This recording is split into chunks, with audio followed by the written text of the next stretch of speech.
So before we jump in, I want to introduce myself. My name's Nikki Henry. I'm the founder and CEO of Ladies Leading Ladies, and we're a company that's focused on empowering women and non-binary people to grow as supportive leaders in their careers and in their workplace.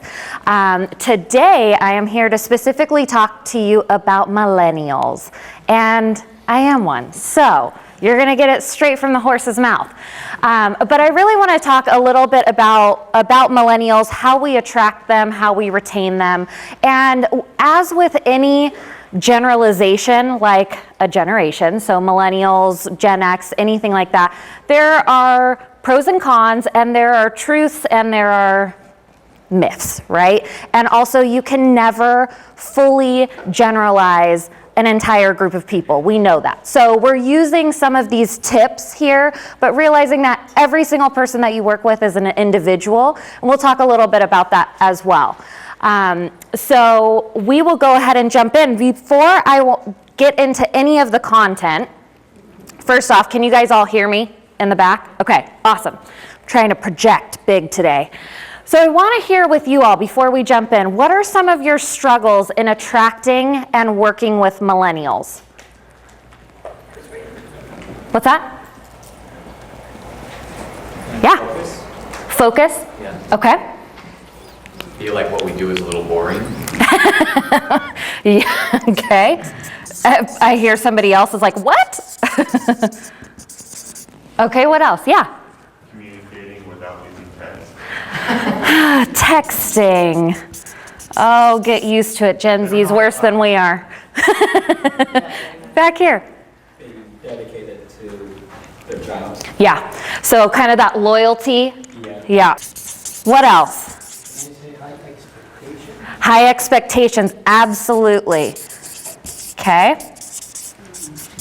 There's a couple of focuses there on that high expectation. And one I was going to specifically say is compensation. Compensation. Hey, I finished college. Yeah. I get to step in, and I'm expecting this. They've been told for a lot of years, if you finish college, this is what you get. Yep. So high pay expectations without much experience in the field, right? Yeah, back here. Best perks. Best perks. I was just talking about this in the virtual interview, so we'll definitely get into this a bit. What else? Accelerated advancement. Accelerated advancement, yeah. They're looking for more challenges. More challenges. So advancement, challenges. Okay. Anything? Oh, yeah, right here. Motivation, if it's not enough entertainment/fun in the workplace. Yeah. You want to make sure that besides the salary, they give lots of fun too. And then sometimes affect the deadlines. They seem not to be responsible. Mm-hmm. Okay.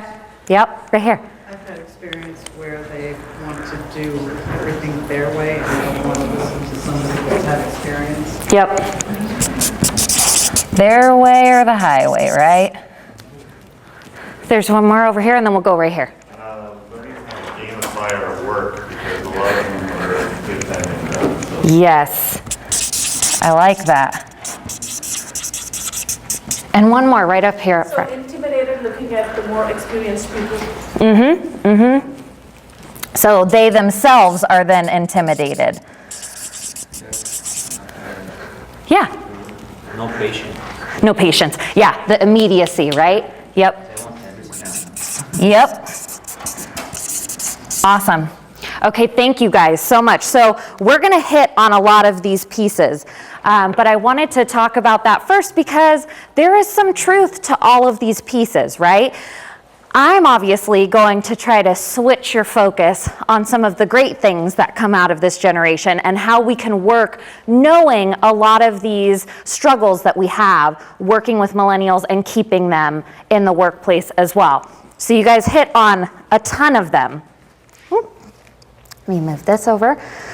So a couple of key takeaways that we're going to talk about today. We're going to talk about understanding the generation, so understanding a little bit of their values, what makes them what they are, and how to use that to your company's advantage.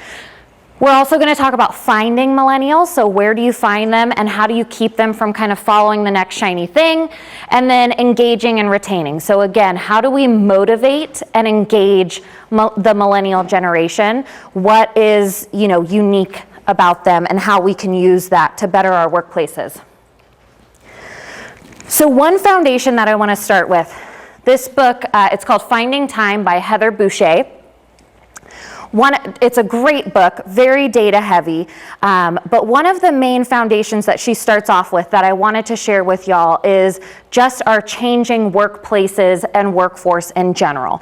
So she talks about how previous decades and previous generations there was what she calls the silent partner, which was the silent, basically unsubsidized partner, which was the American housewife. So many in our generations before, this allowed our employees to come to work without distraction, without any need for flexibility, and able to really work within the confines of 8 to 5. And that's how we've created our ideal worker, is that we want that. Well, the reality is that our world isn't set up that way anymore. So our households are very diverse. We have single households, we have single parent households, we have dual income households, we have people who are deciding not to have children, we have just a plethora of different household makeups, and that absolutely changes our workplaces and also changes the perks and the flexibility and some of the demand for pay and different things that we're seeing in the millennial generation. I know that I have some fellow millennials out here, but I'm sure you all have heard as well, this is the first generation that's really doesn't have dreams of owning a home a lot of the times, especially in some of our higher cost areas to live. I know that my friends, I'm from Fresno and I'm thankful because homes are affordable there, but my friends that live in Portland, my friends that live in Seattle, my friends that live in San Diego, that live in New York, they just never plan on owning a home. And that's, one, crazy to me, but two, it tells us a lot about where our economy is at and what our employees are having to deal with on a regular basis. So the idea of living off of a single income, especially in higher cost areas to live, is pretty unrealistic for most people. So we have to think a little bit about the outside factors that are coming in and bringing a lot of these demands with a generation. It's easy for us to just say, oh, they're entitled, and they just want everything right now. And there's some truth to that, of course. I would love things faster than having to wait for them, right? But also, it's the reality of being able to take advantage of the American dream that we grew up on. So how do we actually pay to live, especially when we're the generation that has crippling student debt and came out in the recession? So there are some different nuances that we want to take into place when we're talking about how our workplaces have changed and why we have to shift from those traditional confines and that ideal worker that has no distractions outside of the workplace. It's just not realistic. Also, actually, before I jump to that, please call out anytime. If you have thoughts, you have questions, anything like that. I want this to be interactive, so don't feel like you just have to sit there and hear me talk for an hour. I want to talk a little bit about some attractive benefits, and I put this up front specifically for those I heard, the perks and those things. I think this is great for us to think about, but this is not the make or break of you keeping, attracting, engaging millennials. So I have friends who work in Silicon Valley.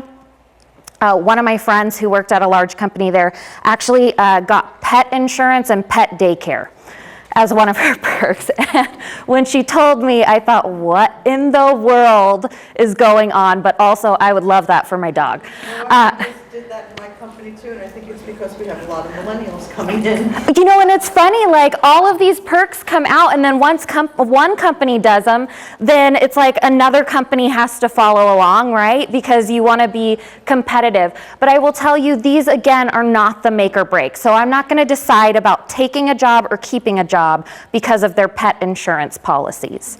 So I know that it's something, you know, yes, we find it fun, we find it cool, but it's not going to change our ideas of what career that we want to go with. And we'll talk a little bit more about what does, and what does is going to be your company culture. So is it a culture of burnout? Is it a culture where you invest in your people? Is it a culture where you treat people like individuals and it's relationship focused? Is it a culture that focuses on passion and purpose? Those are the things that are going to be make or break on attracting and especially on retaining your millennial workforce. So these are some of the attractive benefits. You guys all know this, so I don't want to spend a lot of time here, but some things to take away is once you've hit that living wage and a good wage, especially when you're competitive in your field, in your industry, then pay stops being the main factor of motivation. So of course it's important, and of course when someone's fielding several different offers, they're going to be looking at the pay. But really what's going to make the difference is the company culture that you have. So once you hit a certain level, then it's not your top, you know, attraction technique.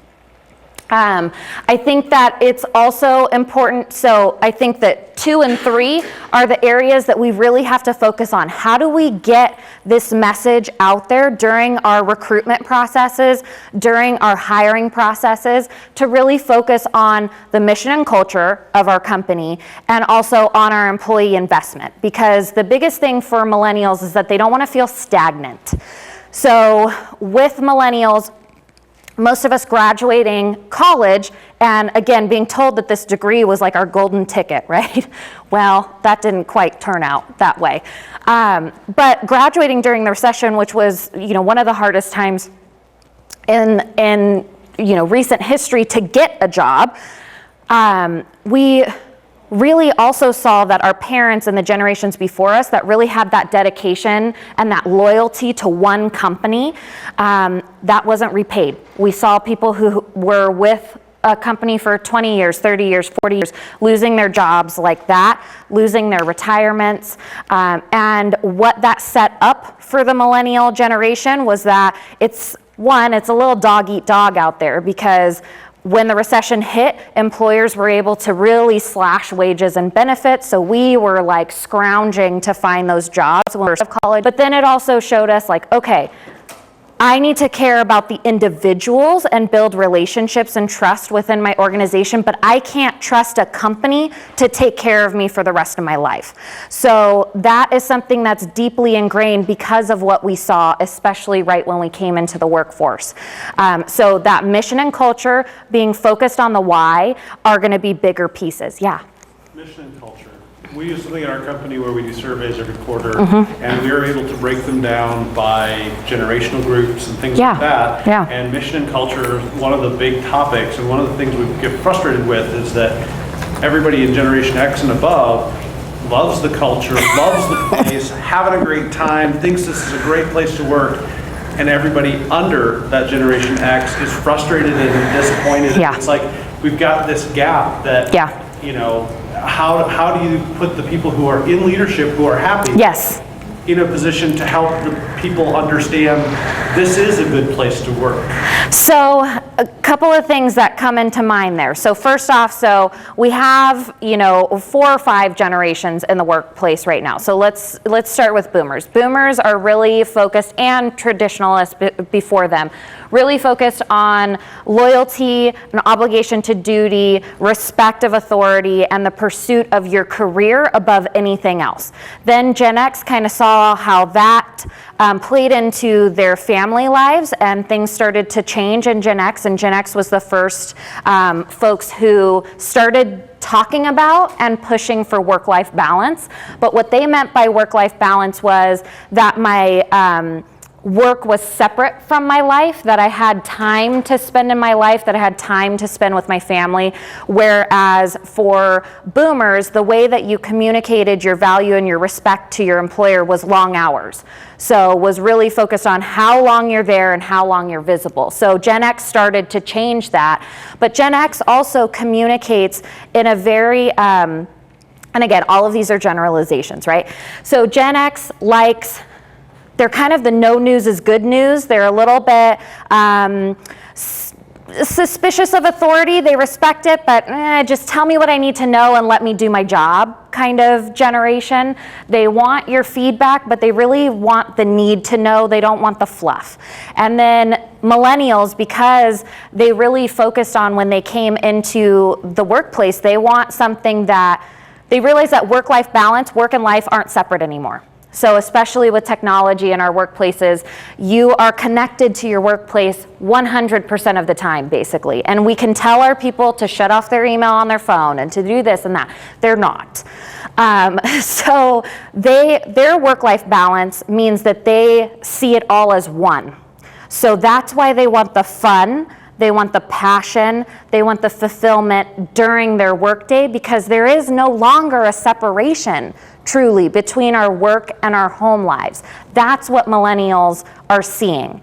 So it's difficult when you have all these differences, right? You have your Gen Xers and your boomers who are really happy with the culture that you have, and you have millennials who are demanding more. So it's not that they might notice that it's a good place to work, but they're gonna push for more fulfillment. They're gonna push for more passion focus. They're gonna push for more investment because, again, they're looking at the long term of their career. The last thing that I will say on that, though, is tactically, your best bet is to focus on trying to cater your workplace more to millennials, not totally, but more because, one, they're the largest population in the workforce now. They're a third of our workforce. They're going to continue growing in that. And Gen Z is starting to graduate college, and they're going to be demanding a lot of the same. So they aren't necessarily so focused on the experience. They're a little bit more motivated by stability than millennials are, but they are absolutely even more motivated by impact. They need to feel that they are making a difference in the world, and that's going to continue to grow. So how do we focus our workplaces on the why, on the purpose, on the connection to the difference that we're making in the world? I know that doesn't fully answer the question, but I hope that gave a little bit of context to it. Yeah, right here. I know it's not on there, but as you're talking, I'm listening, it's making me think of being able to communicate it's okay to fail. Yes. So making sure that if they want to, I've noticed that we want to have a big impact, we want to do all those kinds of things, but how do I communicate? It's okay to fail. That is totally cool. Yep. There's a lot of that, and I think that for some of these things that are up here, it's the reason you're saying, because I don't want to fail, and I don't want people to think I'm failing. I don't ask questions, I just want to do it my way because I know that way's going to work. Right, I know I'm going to get the product, right? I know that I'm going to get to the end outcome that I need to. And there is that fear still, so there's this kind of, we have this fake it till we make it type of mindset because we hear all the stats, we hear all the studies about how we need to advocate for ourselves, especially as women in the workplace, and all of these gaps between, depending on what your experience is, your socioeconomic level, your race, your gender, we know all of the gaps that are there, so we feel a moral obligation to that impact on the world that we are pushing and demanding for more. So it's an interesting mix of kind of how we got here, but I think it's important to know that Gen Z is going to demand a lot of that as well, and a lot of impact and community focus as well. So you guys all know about kind of the schedules and flexibility, so I'm not going to focus there. It's great to have. It's not going to change, everything, but it's important, right? So I can tell you that a workplace where I have the opportunity to have alternative work schedules that allow me to balance better. Again, it's all about that individual. So for me, my husband's a firefighter, so he works 2 full days on and then he's 4 days off, and that rotates his schedule every week. So somewhere where I can be more flexible and we can line up our time off together is going to be huge for me. So it's taking into account some of those individual pieces. So how do I find the right millennials? Yes, right here in the back. Yeah, so spoiler alert, I am a millennial. But, Spoiler alert. One comment on what you were saying, and I think everything you're saying is very great. I will say, knowing a lot of people who've been looking on healthcare more and more is becoming an essential benefit. Yeah. And for myself, I was recently looking, and contract work was automatically out. Yep. Because just the price of healthcare and having to find it myself. And Yeah. just with all these high deductible pays, I know Yeah. a lot of millennials, that's a complete make or break for Yeah. offers.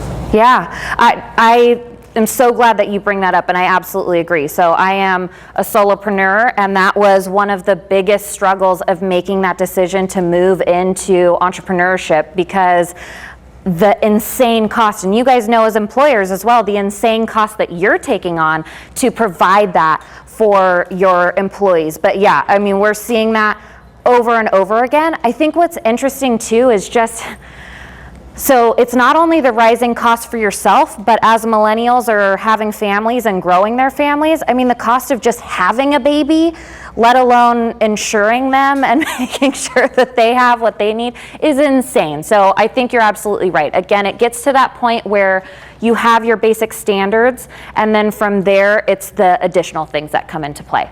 Yeah. So finding the right millennials. So I have a lot of leaders that come to me and say, these people don't have soft skills, they don't know how to communicate in the workplace, they show up to an interview looking like a slob, or they don't know how to show up on time. For sure. I get it. There are definitely those out there. I think what can help us in our searches to find the right millennials is utilizing some of the more traditional resources that we have. And what I mean by that is not overlooking your workforce development boards, not overlooking your community colleges, not overlooking your universities as well. They have dedicated teams and funding specifically to help you get and find and hire the right people.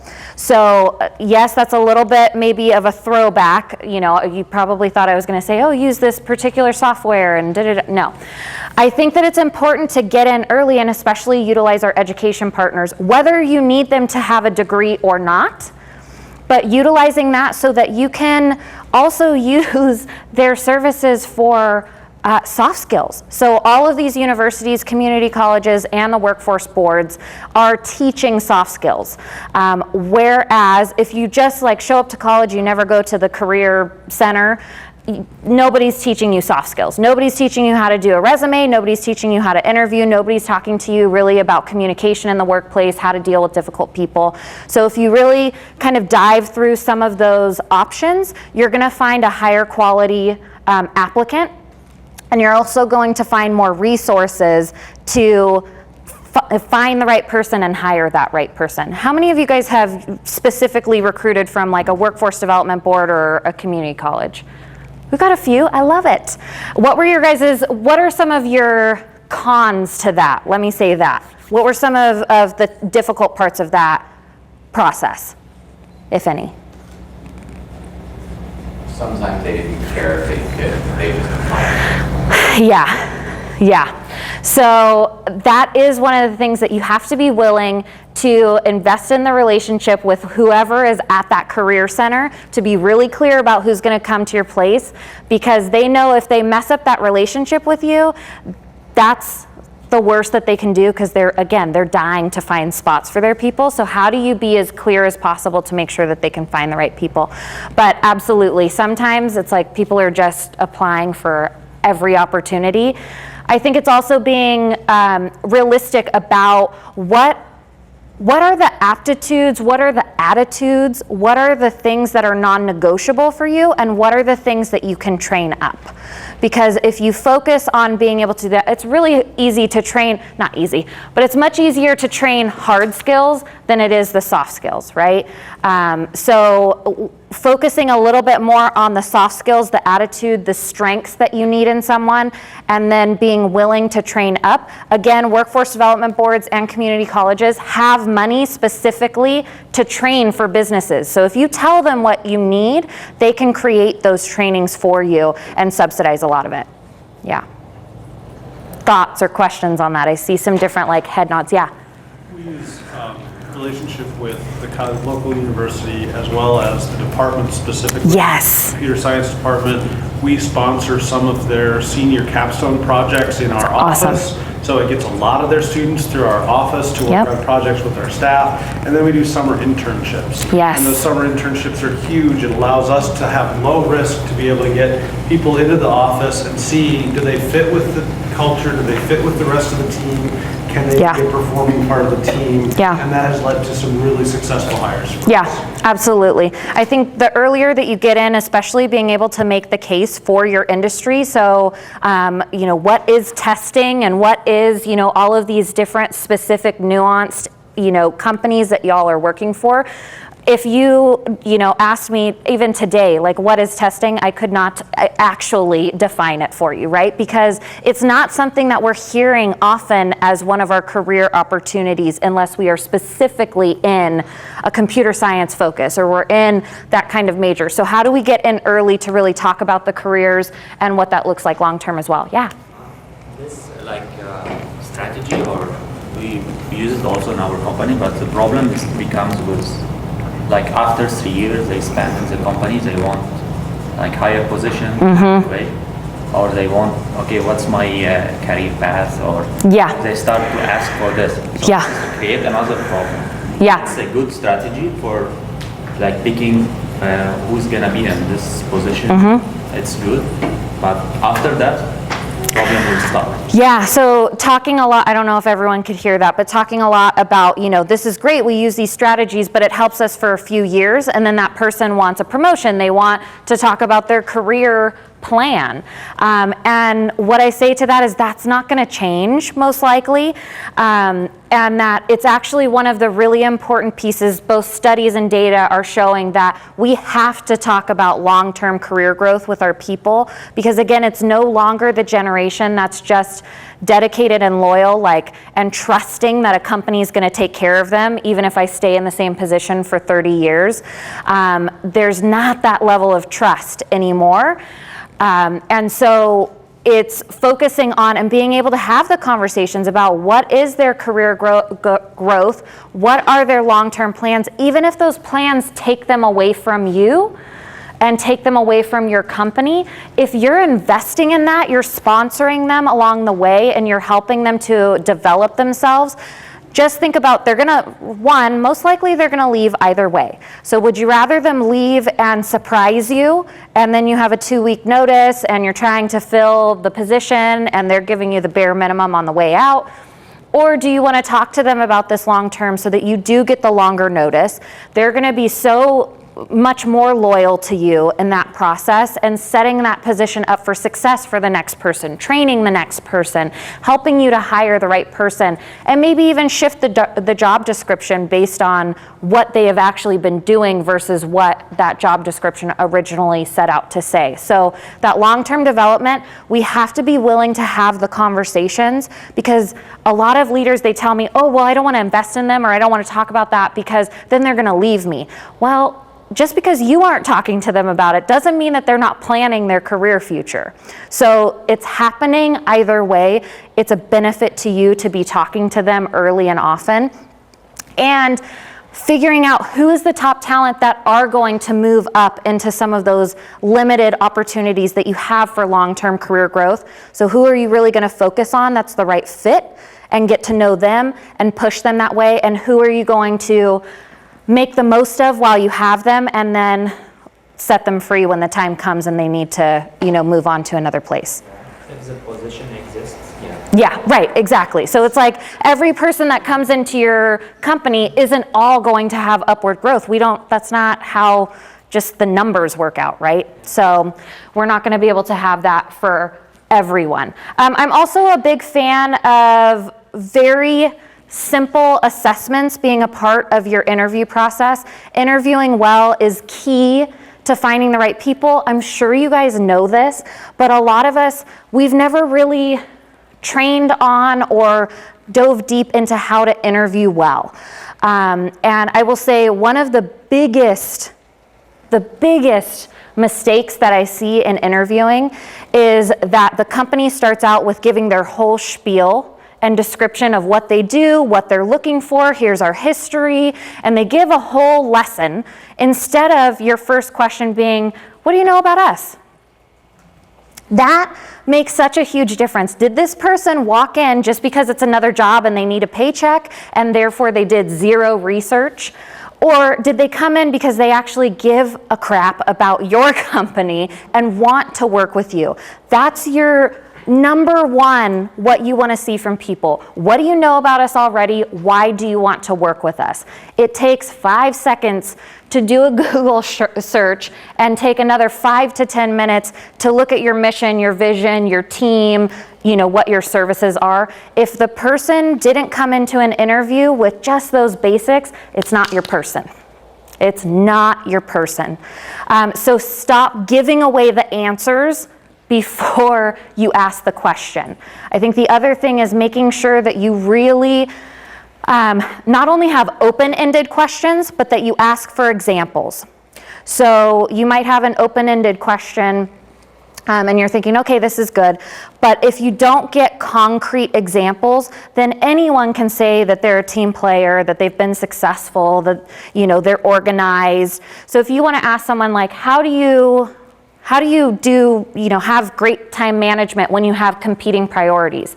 So actually asking about, can you tell me a time where you were just absolutely strapped for time and you had to finish a project? What did you do to make sure that the rest of your duties didn't slide by?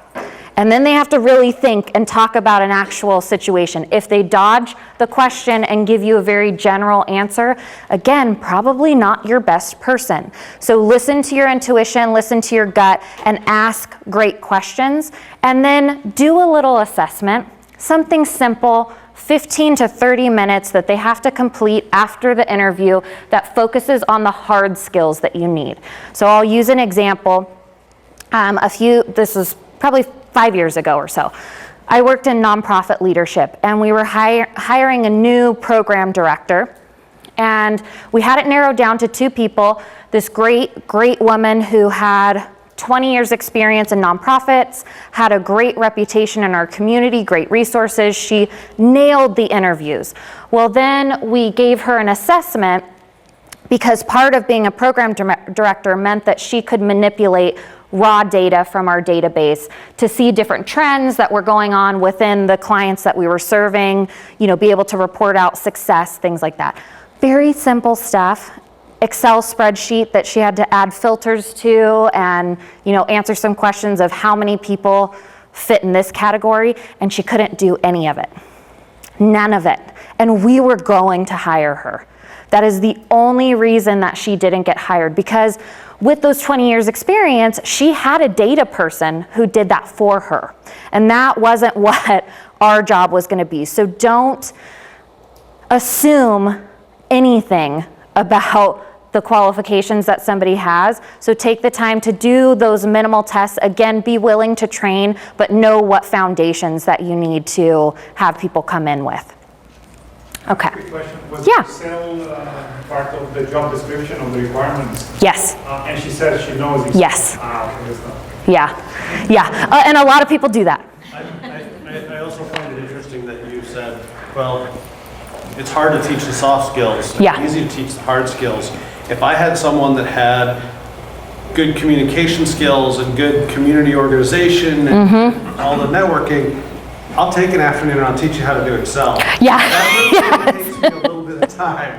But Yes. that's just me. Yes, absolutely. And in our nonprofit, we knew we didn't have the time to get her like the basic levels. Like we were asking like, okay, there was maybe 200 cells. How many females are in this, and it takes a quick click of a button. So we were like, all right, that's a little too remedial for us.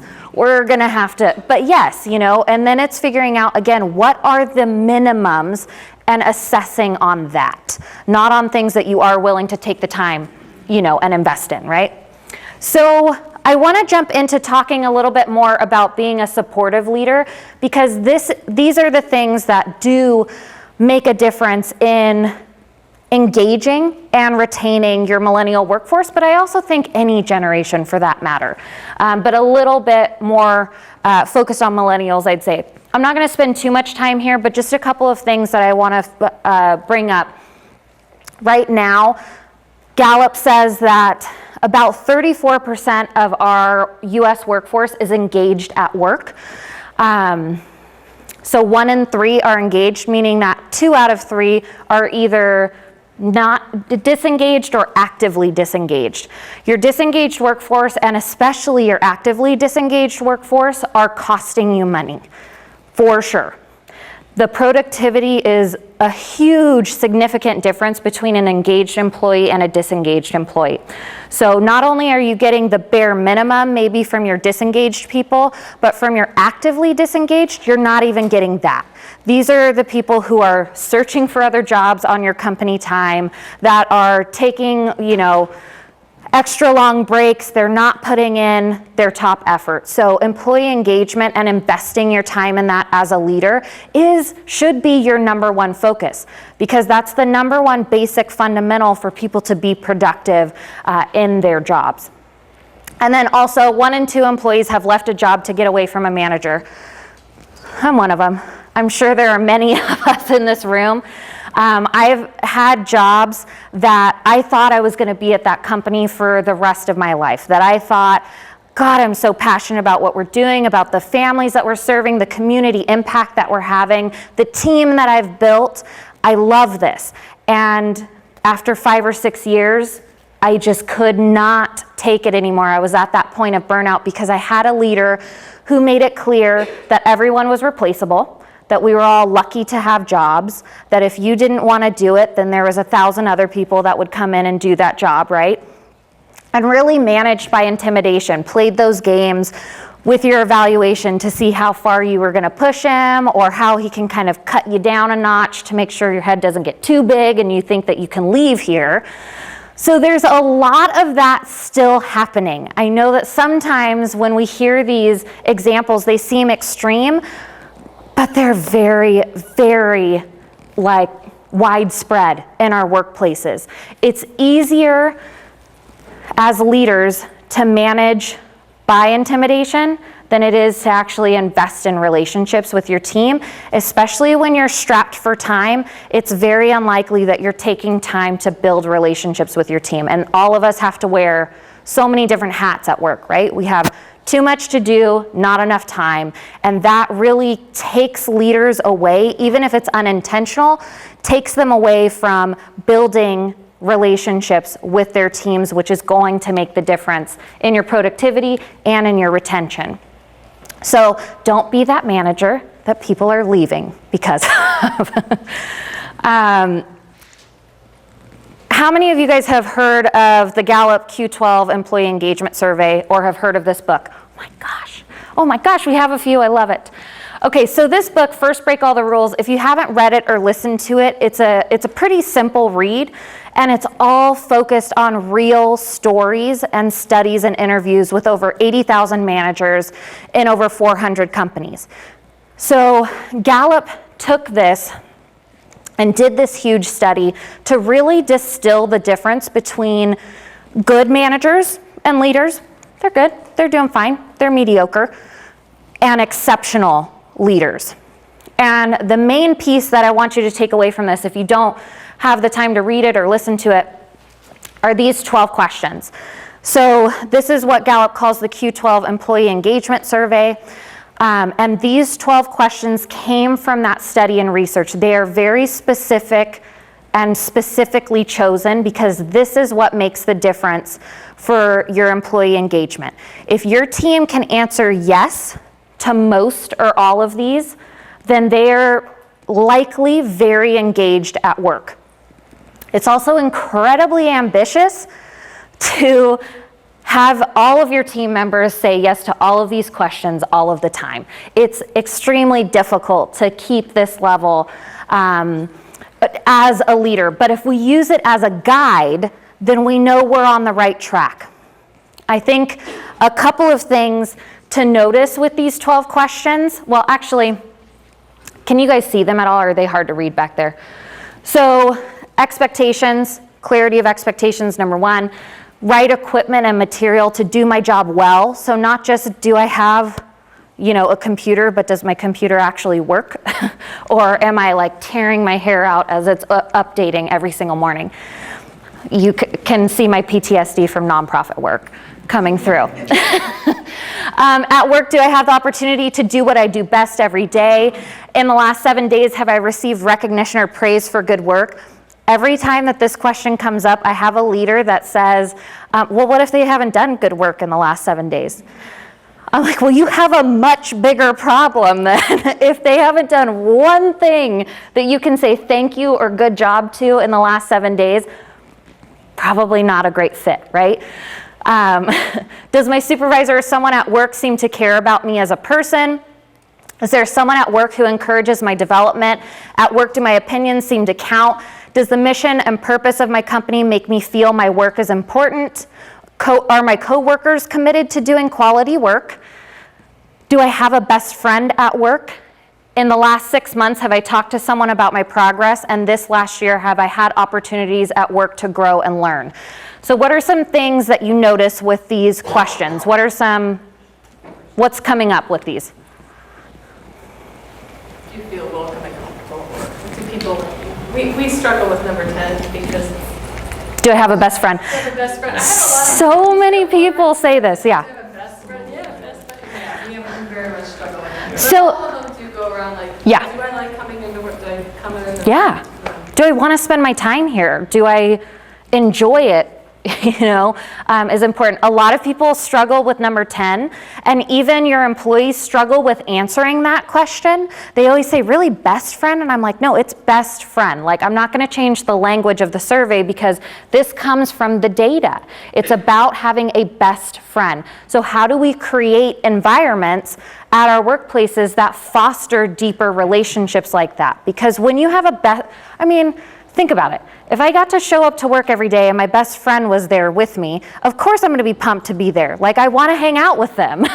And also, you're like, no, I don't want that much time with my best friend. You're like, minimal doses. But it's also about, I think what they mean by best friend as well is the amount of trust that you have. Do you have someone at work that you could trust with your secrets, that you can vent to, that you know would have your back if shit hit the fan, right? We had a question back here. I look at that as someone that you trust, that you can talk to. Yes. It may not be your best friend. Right. Your friend is in the world, but Yeah. outside of work, but in work, can you talk and about anything, even job related, knowing that it's not going to get out to anybody else? And it's rare because in our workplaces, many of us have had the experience of being stabbed in the back, having something that we shared with someone in the workplace that we trusted, we shared something and then it was used against us. So this is hard to create, it can be really difficult to create. What else do you notice with these questions? Yeah. Some of them are reflective of what you were saying earlier about what millennials are looking for, the best friend one specifically. Yeah. Yep. It's aligned to that. But the best friend's consistently the lowest rated one we have on our, we actually go through this annually. Love it. And we have to give a description of what each question truly means. Yes. Because, like I said earlier, if someone answers it, they have no idea what that truly means. A best friend, the answer is no, because their best friend is somewhere else. Right. But it's more about what you were saying. Yep. It's somebody they're confidant, somebody that you can trust and partner with. Yep. Yeah, exactly. And for a lot of people, best friend means one person, right? Like, they're not like me where I have 20 million best friends. I'm like, oh, that's my best friend. think they are auditing, they're like, oh, it's all about me. These questions. Yeah, absolutely. And here's why though. There is no separation. Why should I martyr myself and my life and my happiness for the place that I'm going to spend the most time of my life in? Why? I don't have to. I don't have to, so why should I? That's my happiness. That's my life. I don't want to come to the end of it and think, why did I spend so much time at a place that did not care about me as a person? Right here. Really, I think it's about building relationships of trust and then creating a safe environment. Yeah. And, you know, my best friend happens to be my wife, so my wife doesn't work with me. Yes. But, you know, but I understand, we actually go through these questions too. Awesome. I love to hear this. And it's, you know, it really gets you thinking, well, does my boss really value what I do? Mm-hmm. If he doesn't, then am I doing something wrong? Do I need to go to him and communicate? And really, it's a whole process of, in order to build relationships of trust, you have to have good communication. Right. And you have to have active communication. Right. You can't just be, you know, every once in a while my boss says, oh, good job. You know, right. What was it a good job about? You know, right. I do that was noteworthy, you know, and if I am not getting that kind of feedback in my employee, mm-hmm. I should be going elsewhere. Or, you know, because I feel that I bring value to the company, and if the company doesn't value me or at least recognize and celebrate that value, have wins. Mm-hmm. I mean, that's a big thing in our organization is that we have a hard time celebrating the wins. Because there's always more work to be done, right? And we get that, but you've got to take the time to still celebrate the wins along the way. The work's never going to be done, right? And so it's those sort of things, though, that I think that help retain people because they feel that they are valued, they feel safe, and they feel trusted. Yeah, we are becoming a more vulnerable population. We don't see those same separations in our work and our lives, so we need to bring those relationships into the workplace as well. I think we had one over here, and then I'll come over here. Yeah, because it says, do I have a best friend, not your own, like your yes. Is your best friend, not who you work with. And I think that reflects on the type of work environment. If you actually have somebody that you're at work that you can really, like you're saying, and that speaks volumes about the culture, because that means your company is allowing your people to get together after hours, during lunch, and we're creating, like we try to do this at my organization. We do drinks or Friday get-togethers even outside of work hours, and this creates a lot of friendships and relationships, and I think it's important. Get to know each other as humans, and a lot of the times, especially right now, so many HR departments are terrified of those relationships because they're terrified of the kind of discrimination complaints or concerns about harassment, and that is such a detriment, because being friends does not mean that you harass people. It doesn't mean that you discriminate against people. I mean, give us a little bit more credit as human beings, that people who are going to discriminate in that way are not just normal people having Friday night drinks, right? Like, those are the exceptions in our workplace, so let's not plan our workplace around the exceptions, but rather around what's important to that engagement. Yeah. I see in the questions, like, there's not a lot of question about like life at home or something like that. So we were saying at the beginning that there's no more gap between the life at work and at home. So I don't find a lot of question about that in this one. Specifically, So in Generation Z or Generation X, they don't have this gap. So we must maybe include something about personal life. Okay, best friend. Sure. But maybe we have to include more question about so you show them that you care about them and you care about the time, the flexibility you can give them at work. And I'm glad that you said this. So he was talking about how we don't see a lot of questions about the life outside of work. So we talked about how there's not really a line between those anymore. And I think what that gets to, and what I want to point out, is that none of these have to do with benefits or pay. Did anybody notice that? So not one question came out in 80,000 interviews of 400 different companies did it come out that pay or benefits was a make or break in employee engagement. So that flexibility and understanding the changing workforce, I think again, benefits and pay, you meet some basic standards where people are happy, they feel valued by it, they feel heard, but after that, it's about this. It's about the person-to-person relationship that's gonna make the difference. Yeah. Okay, so let's jump in. I love to hear that you guys are using this in your workplaces. You have to know you are way ahead of the curve if you're actually asking your people this, because most sessions that I go to, nobody has heard of it or let alone is asking their people about this. So I am going, first off, the slides here are available to you guys. These last few slides focus on really tactical, tangible tools to implement these kind of values on a day-to-day basis. We have about 10 minutes left, so I'm gonna fly through them a bit because you guys can go through these on your own as well. So some tactical tools that y'all can use with your teams. How many of you guys have regular one-on-one meetings with your direct reports? Oh my God, I love you guys. So that's great. A lot of people in here are doing this. I think how this can still help you out, so I have links in here for you guys specifically to a podcast. It's called the LeadX podcast with Kevin Cruz. He can be a little cheesy, I won't lie, but he has a 5-day-a-week podcast. Usually the podcasts are somewhere between 5 and 20 minutes, so it's something that you can listen to on your commute if you'd like to. But he did a series a while back now on how, one, the importance of one-on-one meetings, how to structure them, your perfect agenda, and how to deal with the pushback from your team as you are setting these things up. And he actually talks about how he was so against this. A consultant came to him and said, you gotta institute this. You gotta take this time with your people. And he was so against it. He's like, I don't have time for more meetings. How many of us feel that way? Can I not be in so many meetings? But what's great about this, so he gave it a month to really test it out and do his due diligence, thinking that this was not going to be helpful to him, and it rocked his workplace. And I will say, as I did the same, it totally changed my workplace as well. And for a couple of reasons. First off, these are short meetings, so you set them for about 25 minutes every single week with each of your direct reports. So again, direct reports meaning that you are their only manager. So don't think that you have to do this also with, you know, the teams that your team is managing.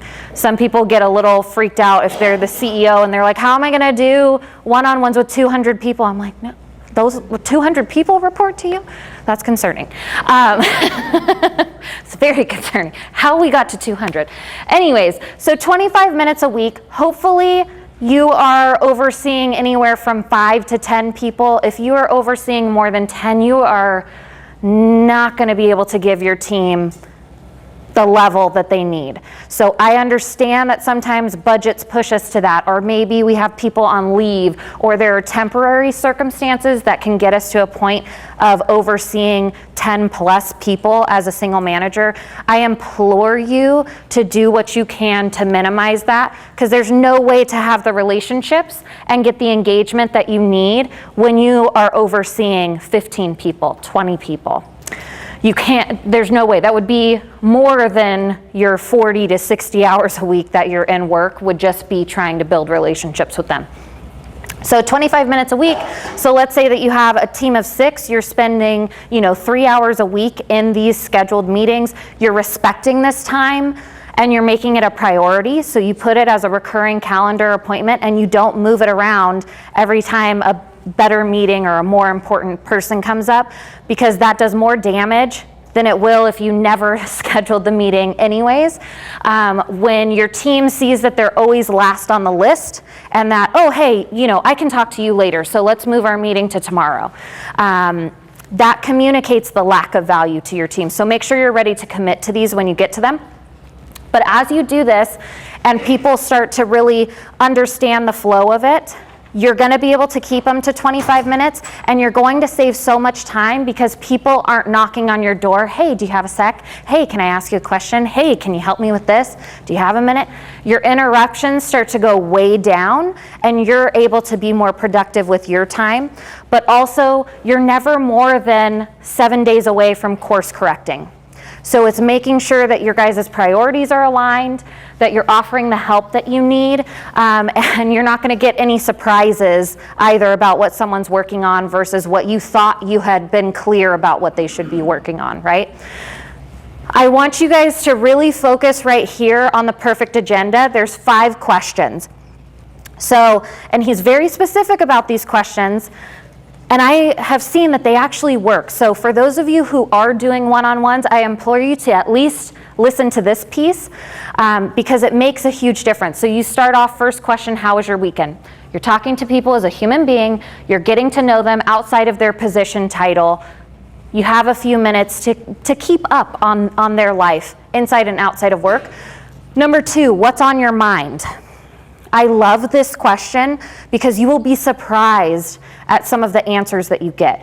Because this is such a vague question, this is when you're going to hear about issues and concerns that you would have never known were happening or would have known to ask about because they're happening outside of your site or your purview, right? So when you leave it that open, then the things that are weighing on people, let's say they're having an issue with a coworker or, you know, something's going on, this is when it's going to come out. So always asking what's on your mind. If something, you know, isn't weighing on their heart, then you're going to get, you know, a rundown of what they're working on, and that helps you to level set as well. Number 3 is what's your most important task this week? So you really understand where their priorities are and if that aligns with what you need their priorities to be. Number 4, how can I help? It's important, one, that we offer this, but then we're also very clear about how we actually can help. So when our teams ask us for things, if we're not able to commit the time or to help in the way that they've asked, then it at least allows us the opportunity to point them in the right direction for resources and help. But that way, you never have the situation of, well, I didn't know how to do it. No one told me what to do or so I didn't know what to do. And it's like, well, the deadline's today. You could have told me this a week ago when I assigned it, right? So you're having that opportunity.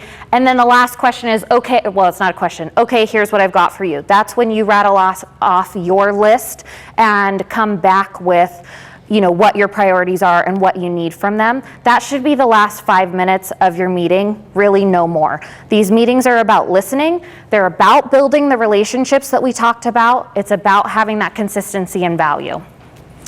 All right, I'm gonna click through these last couple, but again, look at these on your own. I know this is so remedial, but how many of us are actually going through the SMART process? Thank you. Somebody, thank you, love you guys. It takes 5 seconds when you give people that task list to say, okay, is this SMART? Is it specific? All of those things. But a lot of us don't do it, and then we're really shocked when we get a product back that is not what we thought we asked for at all, right? And then a couple different pieces on here that you guys can go through that are just some other tips and tricks on how to engage your staff and how to motivate them. But with that, I want to leave 2 whole minutes for questions, and also I'll stick around afterwards as well. Yeah, right here, and then I'll come up here. So, first of all, I really appreciate you talking through it. Thank you. One thing that I was thinking as well, on the topic of millennials, that I know a lot of myself and a lot of peers look for are situations that are truly diversity friendly, policies on the books, yeah, as well as when you're there, just the behavior, you feel respected. I think that's yes. And I think there's a giant generational difference. So it's one thing that I look for, and I know a lot of my people look for. So they don't work in a place where it's very vastly different generational. Yep. No, I totally know what you mean. How many of you guys have heard the term intersectionality? 1, okay. So intersectionality, I won't dig into the whole depth of it, but basically it's a term that came about to really identify those who have multiple identities, specifically multiple identities that are often oppressed, and how that oppression compounds with those identities. So for example, when it came up was in the feminist, at a time of feminist movement and civil rights movement, and basically the feminist legislation that came out was only really tailored to white women, and then the civil rights legislation that came out was really tailored to black men. So black women were kind of being ignored by both of these areas where they were also oppressed in. So that's where it came from, but in today's workplaces, it's understanding that we all have layered identities that we identify with, both social constructs such as our gender, our race, you know, our household makeup, our marital status, things like that, but then also characteristic that are more, you know, I identify with these strengths and things like that. They are layered, and it makes each of us unique, and it has created our unique experiences and reality. So there is no two of the same people just because you're a millennial, or just because you're a woman, or just because you are, you know, of whatever ethnicity or any of that. So understanding that I have all of those identities and that you have to get to know me as a human being, and you also need to tap the wealth of resources that come with those layered identities that are different from your own to make sure that your workspace is actually inclusive. So it's not just guessing what a black woman would like to see in your workplace, it's talking to a black woman about what she needs in the workplace. I cannot make that decision, right? You cannot make that decision. So understanding that if there are unique experiences that we won't experience ourselves, therefore we have to tap the resources of those around us to make sure that we are actually being inclusive. I do a lot of training on that too, so I would love to go way into it. And then did you have a question, Miss? I think I got the answer for you. Awesome. All right, if you guys have any more questions, please feel free to stick around, keep in touch with me, and thank you guys so much.